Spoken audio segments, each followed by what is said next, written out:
Let's talk about a different voting system, though, of course, over in the United States of America. Amy Tarkanian is with us, Republican strategist, former chair of the Nevada Republican Party. Amy, very good morning to you.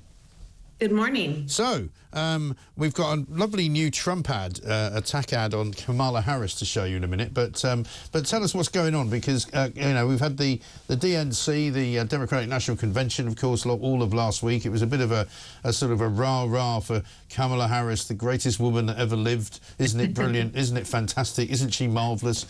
But I'm going, yeah, well, that's all very well, but what is she actually going to do if she gets in?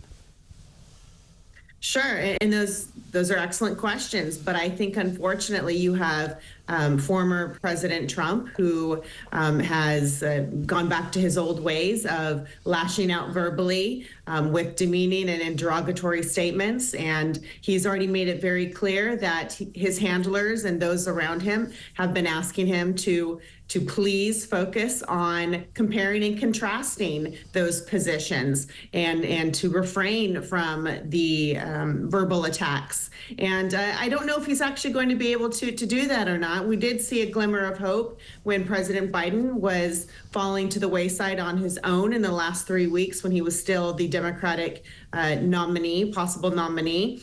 And he remained mum and actually was allowing him to fall on his own, and he was looking quite like the statesman. But as soon as the top of the ticket switched and Kamala entered, he backpedaled. And so I think the only way for him to win is to focus heavily on the compare and contrast of, you know, where does she stand on things? Because we still don't know hardly anything at all. Even if you were to go to her website and try to search, you know, where does she take a stand on a number of things? There's only bullet points. There's really no details. And that is quite scary, because right now you have a number of voters out there who are really apathetic, or they're feeling that that things aren't going so well, and maybe they were not happy with either possibility of that being Biden and now Harris, and still don't like Trump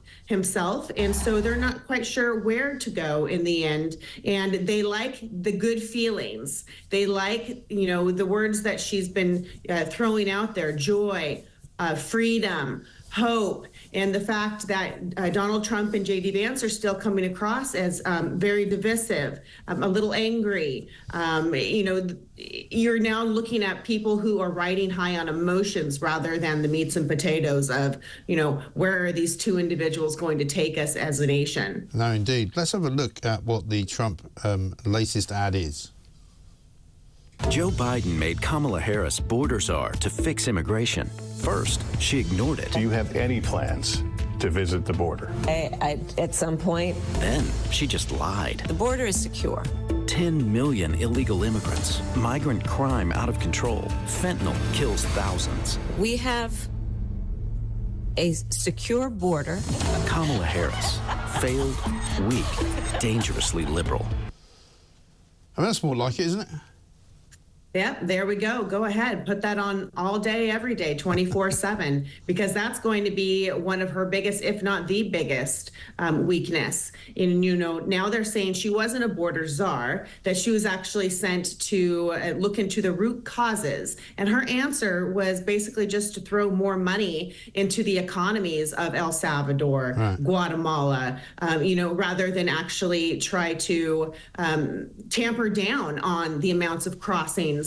And of course, nobody likes to hear the stories of these people going thousands and thousands of miles in this very dangerous trek, and many not even making it safely because they're having to deal with cartel. Nobody likes to hear those stories. It's a humanitarian crisis, and we do have empathy, but we also have to have empathy and focus on the other side of the border and making sure that Americans are taken care of as well. And it just doesn't seem to be the case with her answers or lack thereof. No, exactly right. Amy, great to talk to you. Thanks very much indeed. Amy Tarkanian there, Republican strategist, former chair of the Nevada Republican Party. But we know where empathy gets us. You know, that's how we got into the mess that we're in with our migration crisis. We're going to talk about that coming up in the next hour, of course. Also, how about this from Sean in Gloucester? I'm convinced Keir, when he says things will get worse before they get better, means we've got another 4 years or so of Labour ruining us before we can vote them out and get someone with common sense into number 10. Kemi Badenoch actually wrote a very interesting piece in the Sunday Times yesterday